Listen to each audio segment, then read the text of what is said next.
After Kevin, Lily, and their friends got out of the limo, Jason let the group of men get in so they could drive them to the hospital. But it turned out they didn't need help at all. They were robbers. The gang's leader ripped Jason's watch right off his wrist. "That's what I expected from a rich kid like you. I'll bet this watch is worth a few $100,000, the man said happily. As soon as he said this, the man who was holding the bag suddenly got very excited. "Quick, hand it over to me." The group of robbers were very happy. It looked like they could get at least $1 million from their rich victims. With that much money, it would be easy to change their identities and move to another town.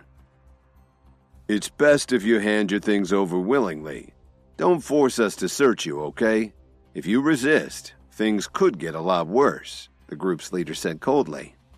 Officer Emmett felt horrible about this, but she couldn't figure out how Kevin could stand up to bank robbers but not get involved in this situation. But she couldn't dwell on that right now. Blair and the rest of them were very reluctant to take off their valuables and put them in the black bag. Finally, the gang leader said again, "Thank you for your cooperation. We only have one more request. In 1 minute, you're going to get out of the car and stand outside." What choice did they have? They all got out of the car and split up into 2 rows according to the robbers' instructions. The thieves made them hold their hands on their heads like they were under arrest. Some of the more fearful people in the group started to shake. Then the leader of the gang smiled lewdly and reached out to touch Officer Emmett's face. It looked like he had other things in mind than just a robbery. "Get lost, you scum," Officer Emmett said in disgust as she slapped the man's hand away. "So, you'd rather play the martyr," he said. Then he turned around and put his knife on the neck of one of the men from Jason's group. "I know how to handle martyrs.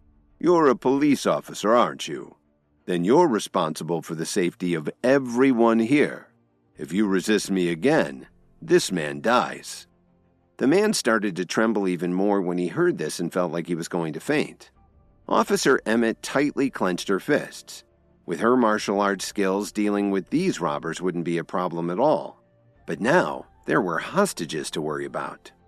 Almost subconsciously, Officer Emmett looked over at Blair, but he was too scared to offer any resistance. She was disappointed to see him like that. The leader was very pleased with himself. He reached out to touch Officer Emmett again, but as he extended his hand, someone seized it firmly.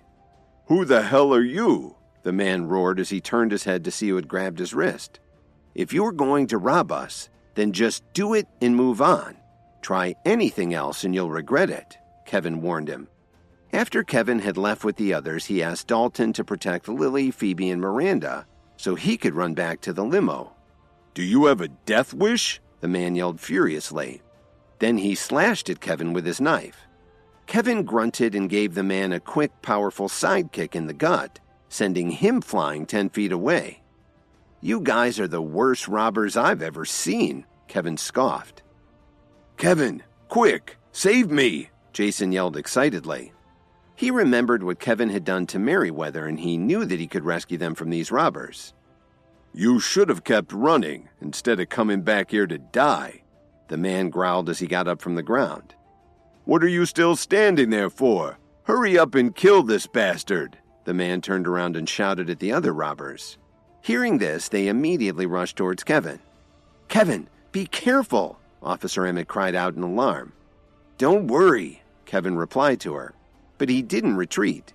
Instead, he took a step forward towards the men. When the first man threw a punch at Kevin, he deflected it and then punched him in the stomach. The man dropped to his knees, unable to breathe. When the other men saw Kevin take out their best fighter so quickly, they stopped in their tracks.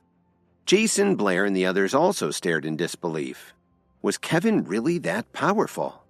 "Is he okay?" the second robber asked frantically. Before the man could answer, Kevin kneed him in the chest. "He's just going to take a little nap," Kevin said. After letting out a muffled groan, the man lay down on the ground and didn't move at all. "Shut the hell up!" the second man screamed as he raised his knife and quickly rushed towards Kevin. Then he slashed at Kevin's head. The strike could have killed him, but in the next second, Kevin grabbed the man by the wrist and kicked him hard in the shin. There was a cracking sound as the bone snapped. Then Kevin quickly reached out his by the waist.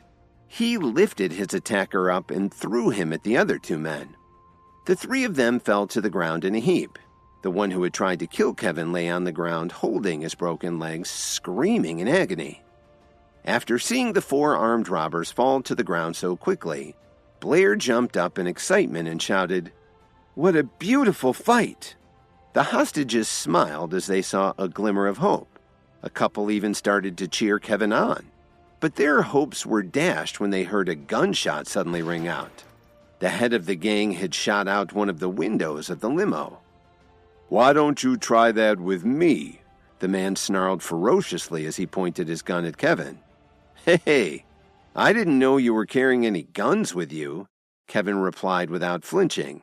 Instead, he said calmly, "Why don't you try to shoot me instead of an innocent car? Let's see if you can hit me." "Are you actually daring me to shoot you?" he asked contemptuously. "Do you want to try?" Kevin asked jokingly as he furrowed his brow. "Kevin!" Officer Emmett shouted anxiously when she heard him say this. Of course, she saw through Kevin's strategy. It was the same thing he'd done during the bank robbery. He was trying to draw the man away so he wouldn't hurt the others. Kevin was very casual about it. He waved at Officer Emmett and then said to the gang's leader, "If you don't shoot me now, you may not get another chance." The man shouted as he pulled the trigger. As the gunshot rang out, blood burst from Kevin's shoulder. Fortunately, it wasn't in a vital organ. Kevin grunted and his face turned pale. The man yelled again. He didn't want Kevin to get off so easily. Just as he was about to fire a second time, Dalton showed up and grabbed the man's arm forcefully. Then he gave him a solid punch to the head. The man dropped immediately to the ground unconscious. "Kevin!" Lily and Phoebe exclaimed almost at the same time as they quickly ran over to him. "Are you okay?" Dalton called out in concern, but then he saw the other two men getting up off the ground. Dalton shouted as he clenched his fist and ran toward the two men. He knocked them both out in two swings. Just then, the one whose leg Kevin had broken pulled a pistol out of his pocket. Perhaps it was because he was in such pain from his broken leg, but he wasn't able to steady the gun when he fired it, and he ended up shooting Kevin in the back. "Damn it!" Dalton shouted when he saw this. He ran over to the man and kicked the gun out of his hand. Then he knocked him out cold. That's when Kevin fell to the ground. While he was unconscious, Kevin felt like he was having a long dream. When he woke up, he found himself in a hospital. "Kevin, you finally woke up," Lily said excitedly as she grabbed his right hand. She had been at his bedside all night. "How long have I been unconscious?" Kevin asked. His face still looked very pale. "You've been here for a day and night," Lily sobbed. During the whole time, Lily had been afraid that Kevin would never wake up. "Kevin, promise me one thing. In the future, if we ever get in the same situation again, don't be so brave, okay? The doctor said the bullet struck close to your heart, less than 2 inches away." Lily's voice became softer and softer as she spoke. Her eyes were red from all her crying. "Lily, please don't cry. If you cry, you'll just make me sad," Kevin said with a bitter smile. He knew that he had to do what he did to keep the others from being hurt. "I don't care. You must promise me. If something happened to you, I don't know what I'd do," Lily said shyly. Hearing this made Kevin happy. "Okay, I promise," Kevin said as he forced a smile. "I'm sorry I scared you." After a moment, he said, "Let me give you a kiss." "I don't want to," Lily said as she immediately stopped crying and took a step back from the hospital bed. Kevin shook his head in confusion. Then he looked around the room and asked her, "Lily, where are we? I didn't know hospitals around here were so luxurious." "This is a private hospital opened by the Steele family. Speaking of which, you really have to thank Dalton Steele. If he hadn't invited the best doctor, your surgery wouldn't have gone so smoothly," Lily told him. She was still afraid he wouldn't survive the shooting. "Where's Dalton now?" Kevin asked. Of course, Dalton hadn't forgotten him, but he had some preparations to take care of. "It's his grandfather's birthday in 2 days," Lily explained. "Dalton is busy taking care of the guests in his home. He also said that when you wake up, I should give him a call. As Lily spoke, she took out her phone. Kevin looked up at the ceiling. Even though he'd just been critically injured, he was grateful to have made a friend like Dalton. After Lily finished the call, Kevin asked her, "Do you know where Dalton's home is?" "Why?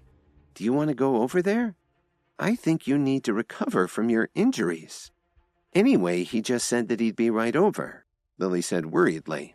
While this was going on, Mitchell Cook, Adriana Wright, and the other three were sitting together in a private room in the Whistler Hotel.